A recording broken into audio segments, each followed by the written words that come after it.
Гэхдээ ер нь яхаараа нэг хүн Чингис хааны тухай кино хийх гэж зовж явах хэрэгтэй тийм. Төрийн бодлого гэдэг нь айц юм. Үгс авахар Монголын улс төрд орж ирлээ.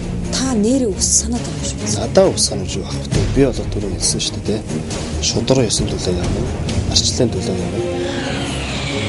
Энэ Улаанбаатарч бидний гэр орно гэсэн. Тэр намайг хөрөлцөхийнхээ энэ зал хэрэгтэй юм аа тийм. Ардын намд бол бас илсэх гээд очсон чинь намайг болохоор намын сэв суулна гэдэг аваа. Нэгсайхан гэдэг хүнийг бол танаа намд яг хүчтэй жийж гаргаж бүгдээр хайсан юм шүү дээ. Цензургүй яриа нэвтрүүлгийн энэ удаагийн дугаар ихэхэд бэлэн боллоо. За, студид драма ерөнхий найруулагч Наранбаатар өргөдөө ирээд байна. Танд орой минь төргий. За, баярлалаа. Танай нэвтрүүлгийг үзэж байгаа нийт үзэгчтэй бас энэ өдрийн энэ орой мэндийг хүргье. За, Наранбаатар найруулагчаас би нэг асуултыг хамгийн түрүүнд тавья гэж бэлдсэн. Таныг Пара гэдэг энэ ямар учиртай нэр юм бэ? Окей, энэ зүгээр л миний багийн хоч байх. Тэгээд бид нар багада Пенер ордны драмын дугууланд явдаг гэсэн. Тэгээд энд бас олон сайхан энд Улаанбаатарт олон сургуулиудын хүүхдүүдийн цугларч тэгээд драм гэдэг театр гэдэг их хурлагт бол тэнд анхаа үсгээ бас заалгасан гэж л. Тэнд л манай одоо бидний найз хүрлээ маань одоо бурхны оронд очсон ч гэсэн тэр найз маань л анх Пара гэж нэр өгсдөг. Би бас тоогооч би яагаад юм өргөсөн энэ тэр тухай үед нэг одоо чухалчилж бодоогүй. Тэгэл тэр нэр маань явсаар агаал гиний хоч болчих шиг боллоо шүү дээ. Хөвлөр хүртэл айгүйх явдаг нэр шүү дээ. Тийм. Пара буюу Наранбаатар гэ. Та ер нь уншдаггүй гэж байна? Яг хаяа олдсон хэвлэлийн одоо нийтлэлчүүд юм уу юмнууд бол уншнаа. Тэгээд тэр болгоныг бол нэг уншиж амжаад идэггүй л. Би таныг ярилцлаганд урьчаад асуулт бэлтэж байхдаа та анх 2000 онд 24 настайд драмын театрт анхны жүжигээ найруулж тавьсан байсан. Энэ бол Баабрын бооцоо жүжиг байсан. Танд тэр жүжигийг тавихад хэн тэр боломжийг олгосон юм бэ? Тэр их жүжиг одоо миний тэр театр урлаг тавьсан хамгийн анхны бүтээл. Энэ их сайхан үйл явдал та. Энийн өмнөхөнтөө тэр жүжиг хийх өмнөхдөө 99 онд би одоо кино найруулагч Эренцэнгийн Батсайхнахын Янаг дурлалын дуул гээд тэр киноны гол дүрд тоглож ирсэн. Тэгээд тэнд тоглоод ер нь Батсайхнах бид их ойрхон л доо. Тэгээд ойр дотны яриатай урлагийн талаар их би Батсайхнахаас мэдхгүй зүйлээ их асуун тий. Иймхөр байж байгаа Батсайхнахад санал тавьсан юм байлээ. Баабрахын зохиолыг биччихээд энэний продюсераар нь одоо Эдмон компани захирал Инхбат ах ажилласан. Тэгээ эдгээр хоорондоо яриад энэ Батсайхан гэдэг найруулагчаар найруулвал ямар вэ гэдэг. Тэгээ Батсайхаа санал тавьсан чинь Батсайхаа үгүй би ер нь жоохон кино талын хөө театр гэвэл нэг шинээр төгсөн нэг залуу байгаа. Тэгээд энэнийг та нар сонирхоод үзвэл их зүгээр байхаа гэж санал тавьсан юм лээ. Тэгээ харин наазаар Баабрах эднэр за тэгвэл тэр залуутай ч уулзъя гэд. Тэгээ намайг анх Эдмон компани дээр дуудаад тэгээ Баабрах Инхбат ах хоёрт уулзаа. Тэгээ Баабрах уншаа. За чи энэ зохиолыг уншаад 3 хоногийн дараа уулзъя гэд. Тэгээ зохиол нь 3 хоногийн дараа уулзаад за чамд ямар санаад вэ? За чи яаж тавих вэ? Айгүй тийм дайчин юм байл шүү. За чи яаж тавих вэ гэл. Тэгэл би шууд бодсон л хэлсэн. Би ингэмээр байна. Тэгээ тэр үед бүр дуучин ариунаг тоглуулъя ч гэдэг юм. Тийм менежментийн хувьда ингэмээр байна. Тэгээ иймэрхүү байна. Тэр үед чи анхны одоо клип чинь тэр жүжигээр гарч ирсэн дуутай байх, дуугаар нь илүү их сэтэлжилт өгч гэдэг юм. Тэр утга юмнуудыг анх Баабрахт яриад тэгээ Баабрах өө давай за ерөөсөө чамтай ажиллая гэд. Тэгээ нэг удаа хаан тавих уу гэлдэгсэн. Тэгээ би тэр үед драмын театрт ороагүйсэн л та. Үгүй одоо энэ жүжиг бол ажилгүй байсан мэт. Тэгээ нэг ёсны ажилгүй гэсэн үг шүү дээ. Лаз өшгөлөөс байсан байхгүй. А тэрний өмнө драмын театрт очиод ажилд орё гэсэн таныг аваагүйсэн гэсэн. Тий, яг сургууль төгссөнийхаа дараа драмын театрт очиод би одоо драмын театрт жүжигчнээр ажилд ормоор байна гэдээ төсөл тавьсан чи тухайн үед бол хүлээж аваагүй. Тэгээ за яах вэ одоо нэгэнт авахгүй гэж юм чи яах вэ гэдэг. Тэгээ эргээ буцаад лаз өшгөлөөд юу болсон. Тэгээд тэр уран бүтээл бол гарцуулсан гэж хэлэхэд болно л доо. Тэгээд ер нь тэр бүтээлийг цаашдаа игээл драмын театрт тавиад драмын театрт тавихын тулд гарц хэрэгтэй болчих. Тэгэхээр нөгөө одоо ардын жүжигчин мөнх төрж найруулагч манай багш байсан. Тэгээд багштай очиж багшийн бас бие таарах хүн байсан л та тухай үед. Тэгээд гэрт нь очиод Инхбат ахтай чихэр чимээс мөрхөө юм аа. За багшаа ингээд таммаар байна. Та ингээд зөвлөхөөр ажилламаар байна. Ингээд тэгээд гарцаа гаргаж байгаа.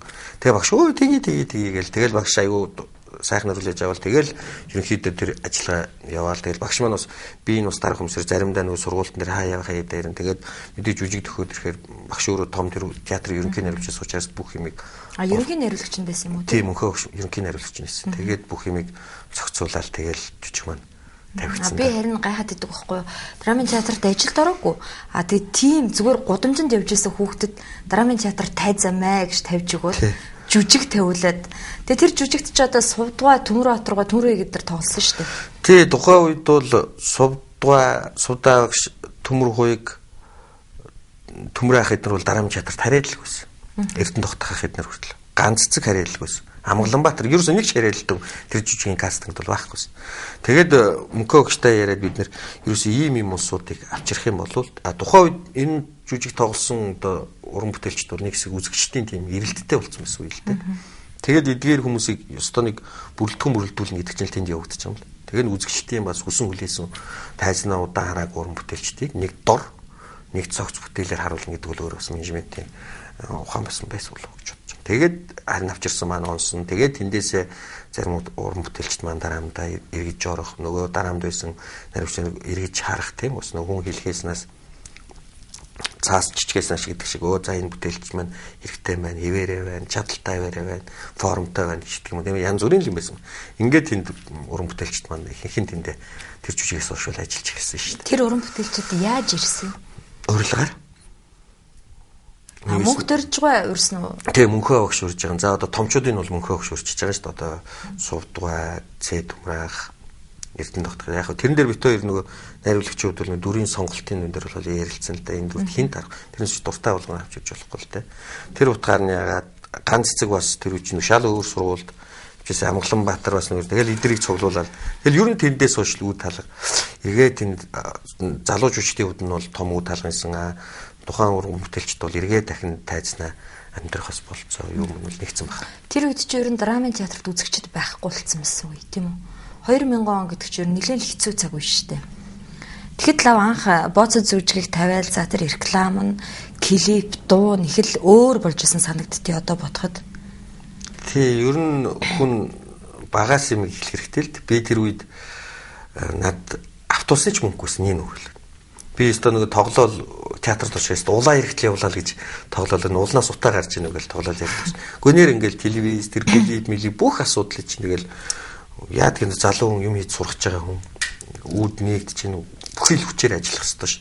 Тэр утгаараа бол би бүх юм л хүчээсэн. Ерөөсөө ирээ тайзан дээр сценэ тавих юм дээрэж тавиал маркетинг, менежментийн хийх юм дээрч гүүгээл бүхэл юм дээр гүйжлээсэн. Ерөөсөө тэгсэн надад бол ерөөсөө хожим бол айгүй их тийм одоо туршлага сургууль болсон гэж би боддог шин. Төмөр Батар, Төмөр хуйг хоёрын бол одоо таны хүндэтгдэг, шүтдэг жүжигчин гэж би ойлгосон. Таны нөгөө өмнө өгчөөсөн ярилцлагуудыг уншиж хахад тэгээд тэр хүмүүсийг өөрийнхөө удирдлаганд ажилуулахад танд одоо ямар байсан? Хэцүү байсан уу? Эсвэл одоо өөрийнхөө биширдэг хүмүүсийг авчираад одоо доод удирдлагандаа ажилуулна гэдэг эсвэл таашаал юм уу? Мэдээж бол би Төмөр хуйг ахыг ер нь их хүндэлж явдаг л да. Мэдээж Төмөр ах бол агуулж үжигч юм сайн одоо надаар хэлүүлдэг үзэгчд хүмүүс мэдж байгаа. Яг тэр дундаасаа илүү их одоо онцлох юм бол би Төмөр хуйг ахын жүжигүүд их биш сурагч байхдаа 10 жил байхдаа их үздэг байсан. Оюутан байхдаа ч үздэг байсан. Дотроо их нэг тийм хүндлэг жүжигч гэж байдаг шүү дээ. Тэр утгаар. Тэгээ яг өөрийнхөө хүндэлдэг уран бүтээлчдийг өөрийнхөө жүжиг давна гэдэг бол нэг талыг их сайхан одоо гайхалтай юм шиг гоё мэдрэмжтэй.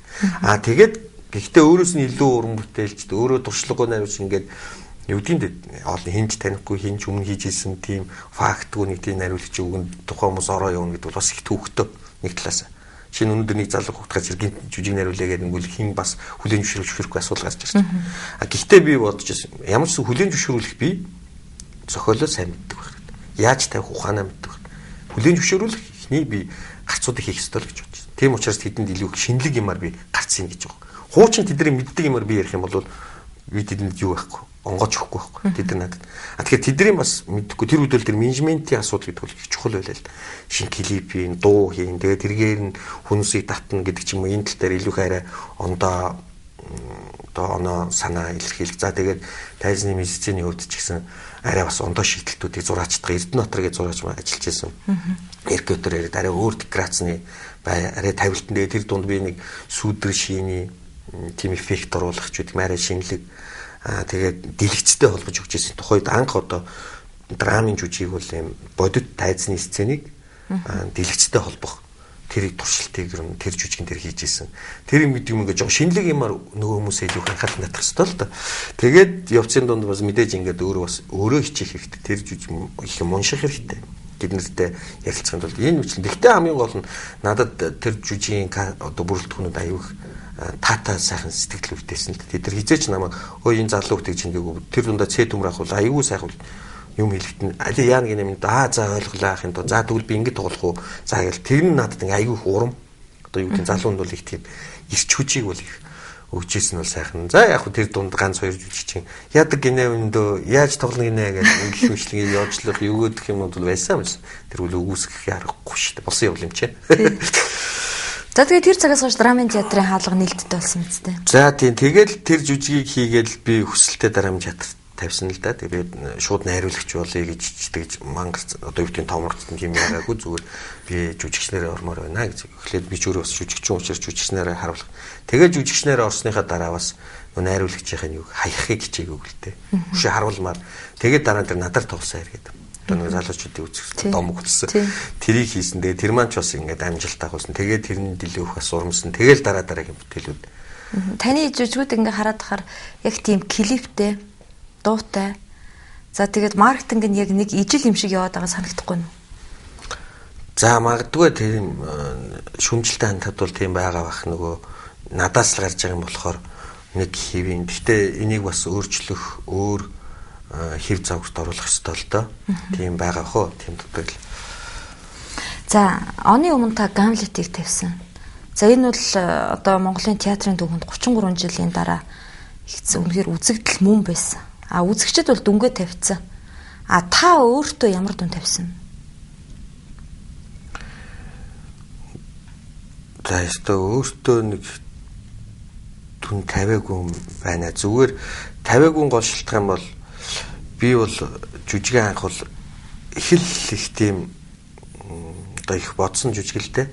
Тэгэхээр нэг юм дутагдaltaй болохоор бас ингээ гүйцэд санаанд хүрэхгүй байна. Тэр нь юу вэ гэхээр одоо юу гэм би бодсон сансныхаа 100% гэж бодох юм бол би нэг 60% л хэрэгжүүлсэн гэж хэлж болно. 40% нь юунд орчих вэ гэхээр нэгдүгээр надад ийм техник технологи асуудал аяг чухал байсан л да. Өшөө гоё тийм дэвшилттэй. Театр гэдэг бол өөрөө Оросын том найруулагч нар хэлсэн юм. Театр гэдэг бол өөрөө гайхшруулах хэрэгтэй. Толсног ч хэлсэн байна. Гайхшруулах хэрэгтэй. Тэгээ тэр гайхшруулах тэр элементний юмнууд одоо манад бас баг байна л да. Тэр мэдээж бол жүжигчний тэр дүр төвлөхийн тэр сэтгэл зүг илэрхийлэхийн гайх ур чадварын мастерствогийн гайхамшигаас гадна бас тэр үзэгдэж харагдах. Чин тайз гэдэг нь харагдах юм. Тэр та хэлж шүү үзэгдэл болох хэрэгтэй. Тэгэхээр тэр технологийн асуудлууд нэг жоохон одоо юу гэдгийг дутмаг яагаад гэвэл бидний бярлын юм да. Тэгээ одоо тайзын технологи шинжлэхдэггүй. Сая одоо өнгөрсөн жил Болшой театр тайзын технологи хэдэн тэрбум доллараар ингээ хийгдээд сайхан юм. Одоо тэнд ямар ч найруулагч өөрийнхөө хүссэн сэтгэмжээр ажиллаж болох болцоо нэгтчихэж байгаа. Гэтэл манай дандаа болцоон дээрээ одоо ингээд хаагдмал боогд. Би тэгтээ Гамлетийг бол болцоог нь аягүй сайн тавьж өгсөн гэж ойлгосон шүү дээ. Би нөхцөл байдалд харуулсан. Яг үнэндээ л техникийн. Өшөө тэрийг бид Гамлетийг өшөө гайхалтайгаар харуулах надад бол их том төсөөл байсан л да. Тэр маань арай ингээд бас гүйцэлдэж харахалж чадсан гэдэг технологийн хувьд дээр. Тэгэхээр одоо юу гэдэг нь Эстоны бодсон сансныхаа нэг 60% хийж чадсан юм болов. Зүгээр эмзэглэжсэн бодол санааны тэгээд энэ замисл те далд санаагаа илэрхийлэлт бол тодорхой хэмжээр бол гарсан гэж хэлж болно л доо. Тэгэхээр та өөрөө бол бүрэн таашаал авсан биз дээ. Өөрийнхөө одоо тэр шатаж чадчихсан бодлоо бол тэр жүжигтэй энийг шингээж чадсан гэж бодсон. Тэг өөрийгөө шингээх ёстой л доо. Ерөөсөө миний үзэл бодол, миний оюун бодлоор л энэ жүжиг илэрхийлэгдэж байгаа. Тийм учраас бол Гамлетийг тэм ч учраас найруулагч хүнний одоо хатуу самар гэж ярьдаг те одоо хүнд хэцүү байдаг. Тэрийг бас илэрхийлэх аюу нарийн түүхтэй. Тэгээ зүгээр яг энэ тавигдалт бол яг үнэ. Би бол өөрийгөө л илэрхийлж байгаа. Тэрэндээ бол мэдээж бол кайфтай. байлгүй яг. Тэгэхээр өөртөө дүн тавьгээд байгаа шүү дээ. Энд чи цензургүй яриа чинь даруухан байх хэрэггүй шүү дээ. Даруухан байх төрөл хэмжээ цаар хэрэгтэй гэдэг шүү. Цензур байхгүй юм чинь. За яг хөө зүгээр би яг нэг өгүүлэхэд бодол санаагаа бол хэрэгжүүлсэн. Зүгээр технологийн өвдөр л тийм юу байлаа л гэж бодож болно. Гэтэ энэ бол миний л оюун тархины бодол санаа. Тийм учраас үйл энэ бол хангалттай гэж бодож байна. Гамлетаас та аль дүрдээ илүү их хайртай вэ? Гамлет. Тийм үү. Ерөөсөө би өөрийгөө Гамлетээр цуг тавьж тэр жүжиг хийж байгаа юм чинь. Өөрөө Гамлет болцсон юм шиг ингэж шатаж оройд бараг л худалч зүгээр энэ хүндээ цензургүй гэж байна. Тийм хаг солиорлсон байдалд орсон шүү дээ. Энэ нүглээд ямар сандаа жүжиг тоглоод сар болсны дараа тэр нэг юм юмнаас нэг гарсан нэг тийм айц юм шиг нэг юм яг юм сэтгэл юм нэг докторгүй болчт юм л. Тэгээ яг тэр докторгүй байлаас нэг сарын дараа бол нэг ангиж би ямар сандаа үзэхгүй гэдэг ерөөс хоол байгаад тийжээж гарахгүй бол энэ ч бас айгүй сэтгэцийн юм дормоор юм бэлээ шүү бас. Эвгүй юм бэлээ. Тэгээд бас ч гэж янз бүрийн бас тохиолдчихл байсан тэрийг. Тэгээд бас түүхтэй тэгэл гадаадынхан ярьдаг Гамлет бол асар хүнд жүжиг ингээл янз бүрийн юм тохиолддог. Тий. Ингээл янз бүрийн юм Гамлет тоглосон жүжигчин бол тэгдэг, найруулагч нэгдэг гэж домог байдаг. Домог шиг үлгэр шиг юм яриа. Тэгээд тэр бүхэн бака хайдлаа. Ер нь бол зөв бодит өөрөө туулсны юм тул жоохон тийм сэтгцүүд бол нэг сонир болчт юм лээ. Тэгээд ямарсан тэрнээс гарч ин өөрөөхөө ер нь үзэгчдэд ч гэсэн тиймэрхүү байдал өгсөн баха. Нэг бол бүр ингээд хамаг оюун санааных нь хүлээс алдуурч тесэрсэнтэй. Нэг бол бас яг тийм хагас солиорлын байдалд ороод явах тийм байдал бол ажиглагдсан гэж боддөө шүү дээ би л автаа. Тэгсэн болохоор таны тавьсан чинь яг л үзэгчтэйгээ таарсан л байна л та. Би таныг зүгээр ингэж бодсон. Гамлетаасаа илүү Плонигийн дүрд бас ач холбогдол өгсөн болов уу гэж бодсон. Ерөөсөө Гамлет жүжигийн дөрүүд өөрсдөө бүр гайхалтай ач холбогдолтой л доо. Шинэ Плонигийн дүр гэж энэ өнөөдрийн яг энэ би нийгмийн арга шинг бас ойлгохгүй байхгүй. Өнөөдрийн нийгэмд нэг хүмүүсийг нэг ингэж амьдрах гэсэн нэг тийм хэлэхгүйгээр нэг тийм юу атмосфер бүрдчихэд шүү дээ уур амьсгал. Тэр нэг хин нэг цусардах, бэлдуучлах, үнэн байж чадхаа байж. Эсвэл ярьж байгаа одоо телевизээр дэх зарим хүмүүс гэж шүү дээ. Айгуу тийм үннийг яриад. Тэгээд эндээсээ гараад бака тэр бодит байдал хоёр нь тэгсэн эрс шал өөр. Тэг хийж байгаа үйлдэл нь бүр шаал өөр үж яхад ярьж байгаа юм тэрнээс бүр эсрэг байх. Тэгчээд амар улаан дугмандуулаад ингээд одоо юу гэдэг ингээд орилох юм гайхаад байгаа. Тэг ийм ичлэнгийн улсуудын зернон тэнд байгаа байхгүй юу? Тэр Плоны дээр. Тэгэл тэр дундаас нэг тийм завшигч, хожигч. Яг юм тэр дунд бол одоо Гамлет мэтийн одоо ийм үннийг эргэж хүмүүс бол золиослогдол дуусчих. Гэтэ би энийг золиос гэж ойлгохгүй. Үхэл бол өөр эхлэл. Үхтэй үн цэнтэй үх хэрэгтэй ш. Үхэлд бэлэн байх хэрэгтэй. Үхэлд бэлэн байх хэрэгтэй байна. Жишээ нь би бол одоо тэр Гамлет жүжигийн төгсгөлийг бол Уильям Шекспир бол бичээгүй үг байхгүй. Би тэр үгийг бол одоо далайн багшийн үгнээс авч оруулж байгаа байхгүй. Тэгж гэмээ чинь бидний өнөөдөр дорны сэтгэл зүйдээр буух хэрэгтэй байна л да. Гэлмичлэнгийн үхэлд бэлэн байх хэрэгтэй байна. Үхтэй үн цэнтэй ач холбогдол байх хэрэгтэй байна. Зүгээр өнөөдөр нэг ингэдэг шүү дээ. Бага мөртлөө байхгүй юм шиг амьдрах. Байхгүй энэ ороод байхгүй мөртлөө байга оршин байх гэж байна шүү дээ. Одоо жишээ нь би бол даш балгургаан дээр зарим шүлгүүдийг би уншихаар ингээд тэр хүн байгаа юм шиг санагддаг байхгүй. Тэр нэг одоо хүмүүс амьдтай бие биенээ хайрлал байна. Тэнгэр шиг бай гэж гайхалтай шүлгүүд байна. Гिचлэнгийн тэр хүн ингээд бүтээлээр ингээд тэр хүн ингээд оршоод байгаа юм шиг санагддаг. Гамлетийн дүрд та анханасаа Гамлетийн сонгон шалгаруулалтад орохдоо л та мэдээж тэрийг өөрөө дотроо бүтээж эхэлсэн тийм үү. Тэгэхэд анхны л Гамлет чинь Болд Эрдэнэ байсан уу? Эсвэл Болд Эрдэнэ зүгээр шалгаруулалт дундаас төрж гарсан Гамлет байсан уу? Үгүй ээ. Би ерөөсөө Гамлетийг зүгээр хийх бол миний хувьд бол мөрөөдөл байсан. Гэхдээ яг ингээд цаг одоо бүх юм тохироо бүрдээ тэр нь тендер болоо тендерд нь би ямар байдлаар ч ингээ ялаад азарч ингээ ялаа тэгээд энэ хийгдээд энэ амжилт бол хүмүүсийн хүртэл болгох бол би тооцоолоогүй гэсэн. Зүгээр нэг санамсаргуу тохиолдоход Болд Эрдэнэ мэтэр нэг ярьж байхдаа нэг энэ яваа насандаа нэг би Гамлеттэй чи нэг тоглоом километр ярьж байдаг шүү дээ. Ингээд нэг өвчүүлж одоо амьдыг бүтлээдээ гэдэг нэг тийм зүгээр яриа Болд Эрдэнэ дэрийг бол сайн санаж байгаа баг. Тэндээс гэрч хүмүүс. Би зүгээр нэг ярьжсэн тийм нэг юу бол ингээ үлдчихэж байгаа хөөх нэр тэгж ярьжсэн маань ингээ биелчлээч тийм. Би ерөөсөө л анханасаа л Болд Эрдэнэ энийг хийн. Гамлетыг хийхэд бол жүжигчин бүх янз бүрийн амплаа байдаг. Одоо тоглолтын төрх манертай л да. Болд Эрдэнэний хувьд бол илүү их тийм мэдрэмж их өндөртөө. одоо үүдийг их торгон мэдэрнэ. Тэгээд их дотгошоо. Чөстө өндөртөө тэгээд их тийм дотоод сэтгэл их сайтай учраас Гамлет бол тэндээс гарах үндэслэлтэй байхгүй. Гамлетийг тийм гадна талын тоглолттой эсвэл үүдийг дотоод сэтгэл их багтаа тоглолтог хүнд бол энэ бол хол төр. Тийм ч учраас энэ Оросын том Смоктуновский ч тоглолт юм уу эсвэл Высоцкий тоглох жишээ нь Мел Гибсоныг бол одоо Америкийн бол одоо жүжигчтэй илүү дотоод сэтгэлийн жүжигчтэй нь сайн мэдэн шүү дээ. Тэр утгаас шүү дээ. Тэд нар тоглолтог байх л та. Тэгэхээр бол тэр амплуун тэгж жүжигчтэй таарж байгаа. Өөр жүжигчнүүд бол надад ерөөсө буугдаг л та. Хэрвээ би болд эрдэм байхгүй бай гэж бодъё л та. Гэвэл би Гамлет жүжиг бол тавихгүй байсан. Яг бол Гамлет нь байхгүй учраас өөр би байж болохгүйсэн. Ерөөсөө найруулагчийн сонголт шүү дээ. Би жүжигээ яаж бүтнээр харна, ингэж хийн, ийм санааг дэвшүүлнэ, ийм имзэгэл дээр тоглоно. Тэгээд энийг тэр жүжигчин бүтээнэ гэж би харсан л бол тэр хэрвээ тэр байхгүй бол миний жүжиг явахгүй. Тийм учраас найруулагчийн вебер гэж одоо маш том асуудал шүү дээ. Тэрнээс тэр дүрийг тэрэлд бүтээнэ гэдэг. Тэрэлд нь байхгүй тэр өрн бүтээл явахгүй. Орлуулах ямар ч боломжгүй. Боломжгүй. Яг гэвэл минь надад буугдаг учраас. Ингэдэг ч одоо мянган гой зохиол байл л да. Одоо ингэ битэрийн ширийн дээр 10 хэд. Энэ зохиолоос нэг ч зохиол надад буухгүй л энэ зохиол мянган үнцэнтэй байгаач тэр бол жүжиг болдгоо. Та яг эндээ өмч байж чаддгүй. Чадна. Одоо харамсалтай нь тийм биш юм байгаа юм шүү гадуур.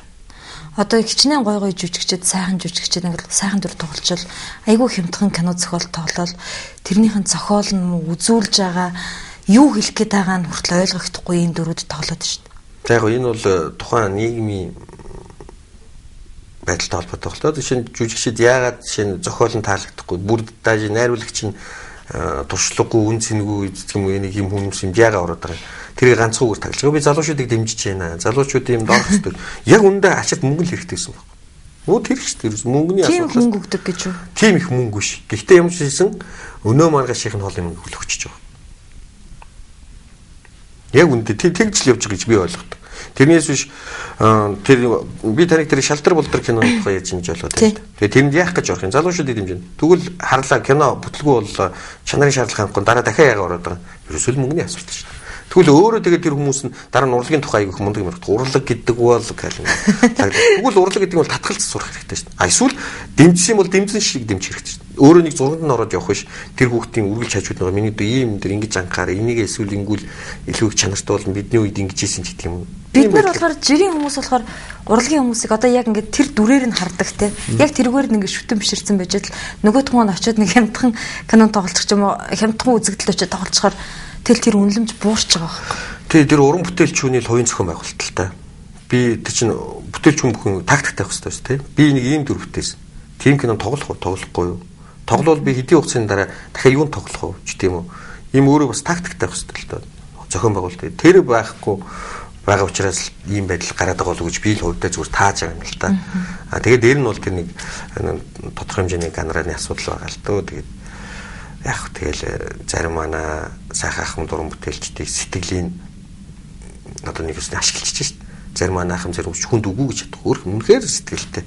Тэгэд эдгээр энэ дэр олон танигдсан гайхалтай дүр төрх таны хэлдэг те үлдээсэн дүр одоо байгаа хайрлагдж байгаа төрхөөр нь далимдуулаад танд нэг тэдийг өгч тоглолчих гэх нэг талхны мөнгөөр ингээд тоглоулаа. Тэгээ өөрөөсөө тэрийг ангуудаа нэг кас үг нэг баахан зурагтай рекламж байгаа нэг кино урлагийг нэг тийм юу маягаар ойлгоод шүү дээ. Мөнгөний кино бүтгэж байгаа тэр нэг амархан болсон юм шиг. Энэ амархан л хийгээд байгаа юм шүү дээ. Би нэг чадаа ядна л нэг кино хийсэн шүү дээ. Танихгүй юм ихтэй зөвхөн. Тийм. Би өөрөө театрын найруулагч л да. Тэгтээ бол кино урлаг бол үнэхээр сонирхолтой. Бас энэ 20 дугаар 21-р зууны бас нэг томоохон төрөл жанр учраас ийшээ бол орохгүй байхын аргагүй. Тэгээ би кинонд бас их л бодож санаж хийсэн. Тэгээд тэр маань бол үзэгчид ирэх үүснийг бол би мэдэхгүй. Гэтэ ямар ч байсан. Дүнгээ тавиул юм уу? Гайгүй юм шиг байлаа шүү дээ. Тэгэж бодохоор би бол хичээж хийж байгаа. Гэтэ зарим хүмүүс бол ингээ харж байхад бол өмнөдөө ингээл нэг Америк киноны хуулчих зүгээр нэрийг өөрчилж тэгээ яах нь мөнгө л олох гэсэн л арга юм да. Эсвэл зарим нэг тийм айгуу тийм танил үзэгдлүүд гараад байна. Танил үзэгдлүүд гараад танил сценч байж бүр зарим нь бүр улаан цам болсон байх. Нөгөө кадр мадр нь бүр тийм. Яг тэр чигээрээ. Бас жоохон өөрчлөх хэрэгтэй шүү дээ. Хулуул. Танихгүй юм ихтэй загтлал сайн кино болсон шүү дээ. Тэр таны анхны уран бүтээл үү? Киноны. Тийм, тэр миний киноны Би чинь төгсөхдөө яг анхны төгсөхдөө нөгөө найруулагчаар төгсөхдөө дипломын жүжиг гэж нэг жүжиг хамгаалсан шүү дээ. Тэгээд энэ Францын жүжиг байсан нийтмийн тэргээр. Дээр нь бас нэг хүүхдийн киногоор бас диплом хамгаалсан. Тэр үед нэг хүүхдийн нэг алдагдсан эрдэнэ гэх нэг нохон гөлөг гараал тэгээд нэг хүүхдэрнтэй хүүхд амтай хоёрын хоорондын дасалцал тэгээд нэг энэрх хүүхд багасаа амьтныг хайрлах ирээдүйд нэг тийм их утга санааг хурсан гинэс тэрийг бол одоо анхныхд шилж болох. Тэгээд яг ийм мэрэгжлийн өнцгөөс одоо юу гэдэг стандарт хангах гэж зүтгэсэн кино нь бол анхны киноны үл таних юм хэтэлтэй. Одоо дахиад кино хийх бодол бий юу? Байна одоо ажлын зав чөлөөгөө л хараад. Би одоо нөгөө гарын 5 уруугаар кино хийх гээд зохиолын ус янзлаа суудаа нөгөө лодо дамбугай. Тэгээ би бол бодож байгаа лодо дамбугай бол одоо мундаг манай 20 дугаар зууны бол маш том зохиолж. Тэгээд хүүгээс нь гал батрахаас бол энэ зөвшөөрлийг авсан юм. Бүх юм өргөсөн ном журамтай шүү. Тэгээ галаахаас таны аав ингээд зохиолоор ингээд өнөө цагт гэдэг утгаар. Тэнцс тэр киноны үргэлжлэл биш. Өнөө цагт өнөөдрийн нийгэмд шагдар яаж амьдарч байна? Шагдрууд долчин яаж? Тэр 5 хүүхэд яаж амьдрах вэ? Тухайн үеийн кино бол социализмын үеийн кино шүү дээ. Тэгэхээр тийм учраас ээжийг нь ажлаас салчаар охиныг нь ажилд авчиж байгаа. Өнөөдөр ээжийг нь насураад ажлаас салчууд охиныг ажилд авна онжин жоош. Тийм ээ. Тэгэхээр тэр сүрэн яаж тэгээд тэр нэг юм байна. Энэ 5 хуруу гэдэг. Энэ 5 хуруу бол янз бүрэлтэй. Тэгээ энэ юу илэрхийлдэг ч юм тийм ээ. Эрхийн хуруу юу гэдэг. Энийг юу илэрхийлдэг, энэ юу илэрхийлдэг ч юм ингээд ийм 5 хурууг шүлэг үдээ та мэдгүй. Яруу нэрэгч мөнхтэй. Санахгүй. Гэхдээ сонсч ирсэн юм. Салаавч өхөж чухал үрхтэй эрхийн хуруу шиг байхсан эдрэг. Сонсоогүй юм байна. Сонсоогүй юм байна. Яг шүлгийг нь уншаагүй юм байна. Зүгээр л ингээ харахад л ийм илэрхийлдэг. Тэгээд энэ 5 хүүхдийн хувь заяаны тухай л байсан юм. Энийг л зүгээр нэг аятар нийгэмд онц төвшүүлж байгаа санаа их зүгээр юм болов уу? Ер нь өнөөдөр аав хүний оройл тийм ээ. Нийгэмд гүйцэтгэх үүрэг нь эр хүн эцэг хүн хоёрын хооронд маш том ялгаа байгаа гэдэг шиг эцэг байхын утга учир тий тэр нь цаашдаа чинь удамаа залхуулж үдэж тэр удмыг хаа нэгт золбирч явахыг хүсв. Чиний цус хаа нэгт огн төрөвч болохгүй л дээ. Үсэрсэн цус нь. Тийм учраас тэнд бас хариуцлагатай. Тэгээд энэ тал дээр л нэг жоохон акцент өгсөн. Үйл явдал бол хэвээрээ. Гэхдээ яг өнөөгийн нийгэм. Тий, өнөөгийн нийгэм. Гэтэ мэдээж бол дунд нь би бол маш их олон шин шагдрын хувьд бол энэ бол өөрөө өстой тийм нормалны байдал үүсэж байгаа хгүй эцэстэй. Тэнд бол нөгөө өнгөрсөн кинонд бол нөгөө социализмын үе учраас шагдар шиг хүмүүс их ховор байж эсвэл нууц байж. Тийм учраас их өөнтөг харж өнөөдрийн шагдар бол их ил гарцсан шүү дээ. Тэгээ тэр утгаар нь ч тийм үү арай ондоо тэр хүн бол Яванда тэр шагдар бол юм байж суухын аргагүй бол нэг тийм мэдээд байгаа байхгүй. Одоо нэг сэтгцийн хувьд бол ашиг түүхтэй байдал орох ёстой л доо тэр бол тухайн үед янз бүрийн байдлаар тэрийг аргалж болно. Гэтэ Яванда бол энэ өөрөө үлийн үр штэ. Энэ ондоо багтаж гарах уу? Би харин одоо энэ зун л хийчүүл тэгэл энэ он намар гаргах санаатай л бодвол хамгийн гол нь зохиолоо сайн. Юусе манайхан киног нэг зүйлийг анзаарахгүй. Зохиол маш сайн байх хэрэгтэй. За энэ зохиол бол жүжигчд үрдэл уншаад за энэ өстой сайхан болж байна. Зохиолоо тэгэхээр та өөрөө бичиж байгаа юм янзлж байгаа юм. Тий одоо бацаахан хахад ингээд би ч юм бас өөрөө яг та бүхэн шиг бичгийн хүн биш учраас бас манайхан зүгээр санаануудыг бол харин надад бол төрнөө. Ингээд тэр нь юм байна тийм. Энийг нөгөө цааснаруулахад бас бацаахан хахад бас хэлээл бичүүлж байгаа эзэмцэнгийн бацаахан хахаар ингээд жоох янзлал нөгөө зохиол дээрээс нөрүүлэх. Санаануудаа бол хэлнэ. Энэ юм шагдрыг ингээд төгсгөний юм байна. Шагдрыг ийм замраа явна. Ингээд тэгин сүрэн ингээд читгэх минийг бол хэлнэ. Тэгээд цаасан дээр болох нь бол өөр кино зохиол бичдэг тийм бас нэг хүмүүс байна. Зохиолын юм гэдэг чинь аюус түүхтэй л дөө. Танд түүхэн киноыг сонирхол бий юу? Асар байна. За. Би харин одоо энэ зүгээр нэг юм хүн бүхэн сайхан мөрөөдөх хэрэгтэй л дээ. Мөрөөдлөө харин биелүүлэх гэж зүгээр бодоход энэ бид нар өнөөдөр ингээд энэ жалганаас л гармаар санагдаад байгаа байхгүй яг үнэлээд. Тэгээ ингийн тул шинэ нөгөө Тэнгэрийн хүү жүжиг маань анх тэр зохиолын уралдаанд ирэхдээ кино зохиол хэлбэрт ирсэн баг. Тэгээ 26 үзэгдэлтэй тэр чинь асар урт ийм зузаан зохиол байхгүй. Тэгээ тэр чинь театр хэлбэрт оруулахын тулд 13 үзэгдэл болохын тулд энэ чинь маш сайн оновчтой ингэж оруулж өгч шв. Тэгээ харин тэрийг харин хүнүүгийн цог нэмхийн зохиолыг харин кино болгох юм бол манай Монголын кино урлагийн тавцсан дэлхийд гарах бас нэг тийм бололцоо болж байна. Ягаад гэвэл өнөөдөр Холливуд дэлхийн кино урлагийг тодорхойлж байгаа энэ газар өөрөө сэдвгүй болсон. Бүх сэдвүүдийг одоо юу гэдэг мөлжөд дуусч байгаа. Тэр тохиолдолд энэ хүнүүгийн сэдв бол өөрөө маш ховрын сэдв, өөрөө бас баялаг түүхтэй, маш сонирхолтой үзэгдлүүдтэй учраас энэ бол их гоё монголчуудын зан шарактер түүхэн замнал тэр идеал үнэт зүйлийг харуулж чадсан бүтээл болох боломжтой гэж юус дотороо ингэж уран бүтээлч байна. Та Ано хотон үзсэн үү? Үзсэн. Өнгөрсөн 5 өдөр нээлттэй л шүү. Нээлт үзсэн. Ямар санагдав? Их сайхан зөрөгтэй хийсэн кино лээ. Тэгээд бас Нано хатан гэдэг бас түүхэн одоо хатны тухай хийсэн кино бас ингэж гарна гэдэг бол залуучуудаас хийж авах сайхан зөрөг зүрх юм л гэж ойлгож байгаа шүү дээ. Зөрөг зүрх хөв тий. Надад тэр кино зүгээр би танаас юу ч асуух гээд байна гэхээр энэ бол дэлхийн давцанд гарах хэмжээний кино мөн үү биш? За дэлхийн давцанд гарахын тулд бол биний зүгээр сонсон бол тэр зэрэглүүд үүд юм шиг байлаа. Тэр Аз зэрэглэл те тэгээ дараагийн ингээд зэрэглүүд тэргээрээ ч гэсэн одоо кино наадмад бас оролцдог. Мэдээж бол манад өнөөдөр тэр Аз зэрэглэл юм дэ зэрэглэн кино гэхээр тэр техник технологийн хувьд нь ч бас чухал тэр чанарын шаардлага хангасан техник үзүүлэлтүүдтэй камер одоо юу гэдгийг техник бол хэрэгтэй байх. Нөгөө тал дээр бол аливаа кино яагаад жүжигчнтэй ерөөсө жүжиг найруулагч хүн хинтээ ажилтдаг жүжигчнтэй л ажилтдаг шүү дээ. Эцсийн хэцэд. Тэр жүжигчний аав яасыг тэр дүрд шингээх тэр дүрээр дамжуулж гарах санаа тэр дүрээр гарах тэр жүжигчний дахин нээлтийн тухай ажиллаж идэг. Ерөөс. Тэгэхээр би бол үгүй. Яагаад өнөөдөр Холливуудын том найруулагч нэг жүжигчнийг хэдэн сая доллараар худалдаж авч кинонд тоглоо. Тэр нь жүжигчний тэр ур чадвар нь байдаг учраас л тэрийг худалдаж авч байгаа. Гэтэл манад яадаг вөхөр жүжигчин биш мэрэгжлийн бис улсуудыг эсвэл мэрэгжлийн төвшинг хангаж чадахгүй уран бүтээлч тэр кинонд тоглолдог. Энэ бол өөрөө тэр хямдхан байд юм. Хямдхан байд юм уу? Эсвэл хувийн үзмжээр сунгад юм уу? Манай хамаатных гэдэг тоглуулчдаг юм уу? Өдөө мэдгүй би сайн ойлгосон. Спонсорын шийдэд юм шүү. Одоо продюсерын шийдэг юм ч юм. Гэхдээ би бол мэрэгжлийн уран бүтээлч л байгаасаа л гэж боддог. Яг гэж тэгвэл жүжигчин гэдэг мэрэгжил тусдаа сургуультай бэлтгэж тэр систем байдаг. Нэгтлэн бодох гэдэг чинь бас тусдаа зүйлсээ нэгтлэн бодож болно шүү дээ. Юусээс 5 зүүн байсан болохгүй тайлбар. Тэр чинь заавал мэрэгшин гэж нэг юм байна шүү дээ. Мэрэгшнэ гэж. Зүрийг найруулагч нар сонгохдох тал дээр нэлээ янз бүрийн асуудал байдаг л та. Жишээ нь одоо эмэгтэй залуу жүжигчид бол заавал одоо ерөнхий найруулагчид таалагдж байж дүр авдаг. Энэ бол одоо манай драмын театрт ч байдаг, Холливуудд ч байдаг. Одоо бичигдээгүй дүрм юм аа гэж хүмүүс ярьд. Тэгээ энэний талаар ингээл янз бүрийн юм ярьд юм л да зүгээр. Энэ бол хаанахаас улбаатай юм бэ гэхээр Орсын театраас улбаатай л да.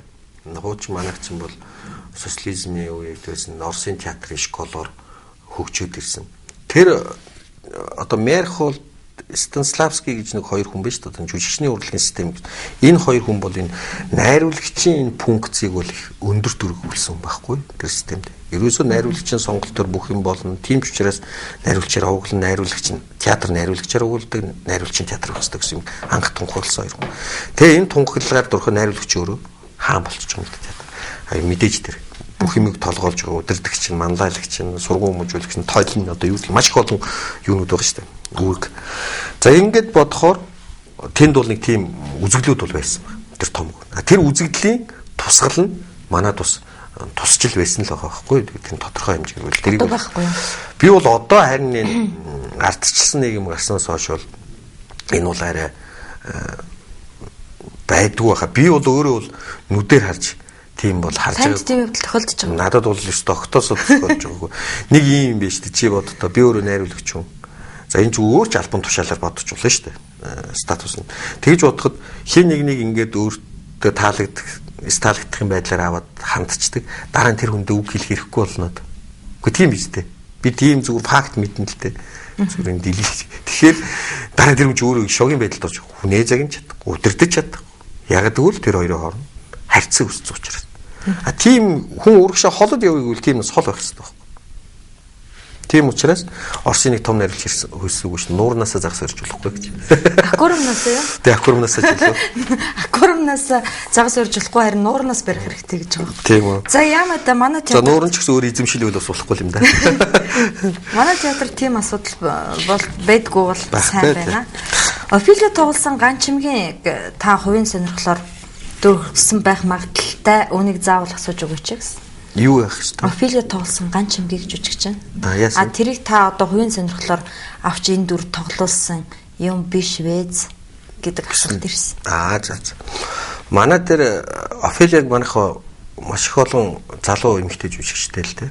Тэгээд тэднэрдээ бас боломж өгөхүүднээс Офелигийн одоо дүрийн сонгон шалралтыг явуулсан. Тэгээд сонгон шалралтанд манай бүх залуу жүжигчд оролцоод энэ дээр бол надаас гадна манай ерөнхий зураач, ассистент найруулагч бид нар суугаад оноо тавьсан. Тэгээ оноо тавиад онооны үзүүлэлтээр бол одоо нийлбэр дүнгээр бол Ганчимэг бол энд тоглох эрхийг авсан. Тэгээд Ганчимгийг яг архантаа нэг маш бага одоо юу гэдэг юм баалаар ганц цэцэг шалгарсан байсан. Хоёр аффилиатай тийм. Тэгээд ганц цэцгийг энэ баал нь маш зүрхөнд тавьсан байхгүй. Тэгээ нэгэнд бид нар дүнгээ гаргаад нийлүүлэл дүгнж байгаа юм чинь одоо ийм ойрхон зөрчсөн юм чинь ганц цэцэгт бас боломж өгөөгээд дублер оройлоор ажилуулах үл эрхийг өгсөн л доо. Тэгвэл энэ дээр одоо хардах юм байхгүй мэнэ гэдэг хэлж өгсөн шүү дээ. Түмний мөний ил тод болсон юм аа. Тэнд бол сууж исэн улсууд те тэр мастер стогын тэнд ТV бичлэгч гэсэн авч ирсэн шүү дээ. Мэдээний хэлсэн. Тэгээд тоглолт бол болдгоор болсон. Таны нэг ярилцлагыг бас уншсан. Нийгэмд өөрчлөлт болохын өмнө Гамлетийг тавьдаг гэж. Энэ ямар өөрчлөлт юм бэ? Сэтгэлгээний хувьд л юм да. Гамлет өөрөө сэтгэлгээний жүжиг учраас зүгээр тэрийг бол би нэг номон дээрээс илүү юун дээрс уншиж байсан. Гамлет жүжиг ингээд тавигдсан нэг тийм он цагуудын нэг тийм фактууд байдаг юм л. Тэгэхээр ингэсэн чинь нийгэмд ямар нэгэн өөрчлөлт болох юм ингээд Гамлет жүжиг тодорхой хэмжээгээр тавигдаж тэр нь үзэгчдийн сэтгэлгээнд нөлөөлдөг гэж нэг тийм би уншиж байсан. Тэгээд тэргээр нь би бодож ер нь яагаад тэгээд би зүрийн жүжигээр нийгэмд өөрчлөлт сэтгэлгээний хувьд энэ оюуны ядуурлаас гараасаа тэгээд сэтгэлгээг их өргөн тэмцэгцтэй өргөн арай сонголт юмыг их нарийн хардаг, алсыг хардаг тийм болоосоо тэр сэтгэлгээн дээр өөрчлөлт болоосоо л гэж хүсэж одоо юу гэдэг энэ жүжигийг бол тавьсан гэж хэлж болно л доо. Бид нар одоо сонины сэтгүүлч, телевизийн сэтгүүлч нар бол ямар нэгэн болохгүй бүтэхгүй байгаа юмыг хараад тэрийг бичээд юм уу те тэр хүмүүсийг бүр ингээд арцгантал бичээд тавьчихдаг байхгүй. Тэгээ тэр нь ингээд дуйлан шууган болдог нэг хэсэгтэй. Тэгвэл найруулагч хүний хувьд тэгээ нийгэмд яг тийм өөрчлөлтийг хийхин тулд яах вэ? Яадгийн? Та нарыг бол тийм шууд очиж байгаа байхгүй реакц. Шууд хүн уншаал пад. Тухайн юг шууд нэг сэтгэлээр авна шин. Тэгсэн байна, ингэсэн байна тэр ингүү. Тэгээд тэр хүн харцаа нуу те ширээ шаа нуу орилоод босноо нэг асуудал шууд реакцлж байгаа. Урлаг гэдэг бол уран сайхны аргаар. Театр гэдэг бол тухайн бүтээл нь өөрөө тэр хүний оюун санааг юм тэр нэг юм химнэл байна да тэр химнэлэр тэр хүнд ингээд шууд реакцлахгүй байгаа. Тэрийг дамжаад бодуулаад тунгуулаад те тунгааж бодуулаад анализ хийлгүүл дүгнүүлээд те ингэж би хаана байна. Тэр нөгөө театр гэдэг чинь өөрөө тойл гэдэг байгаа юм. Тэг би энэ дунд хин юм бэ. Ямар нэгэн тэр хүний тархийг ажилуулах тийм механизм бий болгоод байгаа юм. Тэр шууд реакцлах ш. Тэгээд тэр хүн тархин хэрвээ ажилтдаг бол хэр зэрэг халбагдаж явдаг юм. Тэргээр авсан бол тэргийнхээ хэмжээгээр тэрийг бодолцоод ер нь бид цаашдаа яах ёстой. Тэгээд дахин харах ёстой. Хэрвээ хүн тэрэнд өдөөгдсөн байвал номыг уншдаг юм уу? Дахиад тэр жүжиг үзээд ерөөсөө юм санаа. Тэр тухай айгүй хайж унш те одоо ингээ бодож тунгааж ер нь тэр штэ. Тэрийг л тархийг л ажилуулах гэж. Тэр сэтгэл зүрхийг хөдлөх гэж. Тэгээ ингээд сэтгэл хөдлөөд тэгээ тархитайгаа цуг ажиллаад ингээд тэр хүн ямар нэгэн байдлаар өөрчлөгдөх ёстой л доо. Дүр дээр ч гэсэн тэгж дүр болно гэдэг бол дүр хийнэ гэдэг бол тухайн өөрчлөгдөх ёстой гэж. Жүжиг эхлэхэд хэм байв, жүжиг төгсгöd хэм болов гэдэг чинь. Тэгэхээр тэр хүн өөрчлөгдөх ёстой л доо. Тэгэхээр тийм хурд шууд реакцлах биш тухайн тодорхой хэмжээний хугацаагаар. Тэгээ уран сайхны аргаар. Уран сайхан гэдэг нь хүний сэтгэлийг хөдлөх асуудал яригдаад байгаа юм л да. Тарих ажна гэдэг нь тэрний санаа, нийслэл тийм ээ. Бодол санаатай шууд уу. Ер нь хэр хүн үтсэн бэ? Гамлетыг бол сая өнгөрсөн юунд баг 20 гар 20 30-аад шахуу тоглож явах шиг боллоо. Тэгээд юу бүгд л битүү дүүрэн байсан. Тэгээд уран бүтээлч хүний хувьд ч тийм одоо нийгмийг бас соён гэрүүлэх тал дээр илүү өчүүхэн ч гэсэн тийм үзүүлэх гэж байгаа хүний хувьд бол их л баяртай санагдчихсан. Ингээд манай Монголын ард түмэн их ондоо болж байгаа юм байна. Юм тэр дундаа сонгодог. Гамлч жүжигийг бол та нар уншихад хүртэл төвхтэй шүү дээ. Уутгартай шүү дээ. Бармааргүй. Тэгээд тэрийг ингээ үзээд юм ойлгоо те. Намгүй үзчихлээ шүү дээ. Би нэг удаа нэг тагналт хийсэн л дээ. Тэгээ намгүй үзээд ингээд 4 цаг гэртээ үргэлж. Тий 4 цаг гэртээ үргэлжлэх юм ингээд чимээ энерги ингээ үзнэ гэдэг бол би манай үзэгчдийг сайхан болж байгаа юм гэж дотор их баярлж байгаа. Ингээд оюун хэлээ тэр соён гэгээр химнүүдийг авж ийн гэсэн үг л дээ. Тэгээд энэ мөндийг зулгааж авч байгаа учраас их баяртай. Энэ хэрээрээ л одоо ингээд цаашаа бид ч гэсэн урамшин. Одоо дараагийн уран бүтээлийг өшөө. Би яагаад нэг удаа орилж ирсэн шүү дээ. Манай давсуур жүжиг тавих болоогүй. Болоогүй байхгүй. Ядаж ийм реалист жүжигүүдэд ойлгож тэрний цаад мөн чанарыг ухдаг болсны дараа бол авсур жүжиг тавихгүй болоогүй. Юм гэдэг чинь нэгэн тийм ардчлал гэл нэг юм одоо сайхан нэг мэр тэр дунд театр одоо хаягдаад нэг юм анц сав гарчлаа шүү дээ. Хүн бүхэн л өдрийн идэх талах мөнгөө одоо байсан болохоос биш оюуны талхаа ерөөсө бодоогүй. Тэгэхээр энэ нууруу юм тодорхой хэмжээнд юм зарцсан байсан юм ингээд дахиад яаж явах учраас бол гацууг айжмар татах хэрэгтэй. Тэгжээж бид нар одоо гамлтыг болж бол дараа нь бидний үеийн Фауст гэдэг. Тэгээ өстой тэр Сэмэл Бек гэдэг Ижен ЮНЕСКОгийн одоо тэр абсурд жүжигүүдийг тавиад тэгээд цаашаа хүмүүсийн сэтгэлийг өшөөл ингээд задлал юмыг арай өөр өнцгөөс арай ондоогоор бодог амьдрал гэж юу юм бэ? Хүн гэж юм уу? Хүний харьцаа гэж юм бэ гэдгийг л өшөөл бодуулаад явуул тэгэл болно та. Дамжлах хэрэгтэй гэж өсрөхгүй. Өсөрч байна. Дамжлагаараа л явна гэж. Чи манайх яалаа нөгөө капитализмыг алгасаад социализм гэдээ яатсан мөлий юу боллоо голт нь юу хаягдлаа гэдэг шиг. Гамлетийг дахиад тоглох ч юм уу? Тэ одоо үзэгчдийн өсөлтөөр бас нөгөө энэ жил чинь Англи, Монгол хоёр орны одоо дипломат харилцаа үүснээ 50 жилийн ой энэ жил болж юм. Тэгээ энэ ой хүрээнд мэдээж англичуудын хувьд бол урдаа барьдаг хүн нь бол Вильям Шекспир тэр дундаа бол Гамлет баг. Эртээ тэр 50 жилийн хүлээн авалт нар гадаад хэлний хамдралт очоод англи элчин сайдд энэ тухайлт бол маш их баярт оруулж ирлээ. Бас сонсоогүй л байсан байлээ л бас бидний мэдээд цацагдаалаа юм шиг мөртлөө бас очтгүй юм байна да гэж. Танаа маркетинг муу явсан л та Гамлет. Тийм үү би бол айгуул явлаа гэж бодоод байсан юм. Тэгээд тэр элчин сайд бол тийм үү манай Гамлетийг за тэгвэл би өстө үзнэ гэдэг. Одоо энэ 23-наас 31-ний дуустал тоглоно. Тийм хүнд жүжигийг тэгээд ингээд байн тавиад байхад ерөөсөө ямар ч үгүй одоо сад дотор байхгүй. Хэцүү биш үү? Хэцүү биш. Нэгэнт бидний үүрэг байна. Та тэгэхэд заавал орой болгон байгаад шаардлагагүй. Би ч орой болгон байх шаардлагагүй л дээ. Тэр чи угаасаа ингээд хөтлөх найруулагч гэж байна. Гаргаад бэлэн бүтээгдэхүүн өгсөн. Одоо тэрийг ном журмынхын дагуу тоглоол стандартын ангаал үзэгчд хүргэл. Би тэнд одоо юм хийцсэн юм чи. Болоо. Тэрийг ч одоо өдөр болгон ингээл байн тавиад байхаар бол хэцүү л тийм гэж бодсон. Одоо бараг 30 жилийн дараа дахиад тавигдах болов уу гэж бодож идэл дахиад тоглоод эхэллээ шүү. Үзэгчтэй эрэлт байгаа хүн тэгэл тоглоно шүү дээ. Жишээ нь та өөрөө мэдэн шүү дээ одоо Лондонгийн Бродвейд ингээд 20 жил тоглосон жүжиг шүү дээ. 20 жил тоглохдоо ихэнхдээ өдөр бүр тоглолцсон бүтээлүүд байна шүү. Тэд нартай харьцуулахад бол жижиг гэнэлтэй чинь. Гэхдээ бид нар бол энэ том сайхан бүтээлийг аль болох бүхий л хүмүүс хүргэж юмсан л Монголынхаа бүх ард түмэнд хүргэчихийл гэж зүтгээд байгаа шүү дээ. Гамлетийн пледний тухай хүмүүс аягүй асуудаг юм аа. Үнэтэй байна, үнэгүй байна. Гэхдээ үнэтэй байна гэдэг нь илүү дамбуулсан юм л дээ. Тэгвэл драмын ерөнхий найруулагчтай пледний үн яриад суух хэдий утгагүй байгаа ч гэсэн энэ асуудлыг бас орхиж болохгүй юм л та. За яг хөө тэгээд энэ бэлэнчлэг сэтгэлгээг их хөгжүүлсэнтэй холбоотой л доо. Ямар юмны юу лээ хөгжил сангийн мөнгө гэл баах мөнгө тараад өглөөсөн юм. Хүний хөгжил сан маань гэл 20 мянга. Энэ бол тэгэл ажилгүйдлийг уламжлал дэмжиж байгаа хүн ер нь хүн хөдлөхгүйгээр мөнгө олно гэж юм ямар юм бэ тийм бэ? Байхгүй шин. Зүр өнөдөр их баялагтай их орно л гэж юм. Тэгээ яг зүгээр сууж байгаа хүнд баялагаас өгөх юм уу? Уу ер нь бол зүгээр сууж байгаа нь хожиж байгаа шүү дээ. Тэ. Тэр утгаараа бодох юм бол 50 мянган цаас гэдэг нэг сэтгүүлч бичсэн байсан. Ард түмэн талхаяа гэж яхад Гамлет жүжигийг 50 мянгаар тоглолоо гинэ. Би бол тэр сэтгүүлчтэй санал нийлэхгүй байна. Өнөөдөр тэр харин ч тэр дэлхийтэй хүл нийлүүлж дэлхийн тэгвэл өнөөдөр тэр ховж ивэ яриа сууж игэлтэй.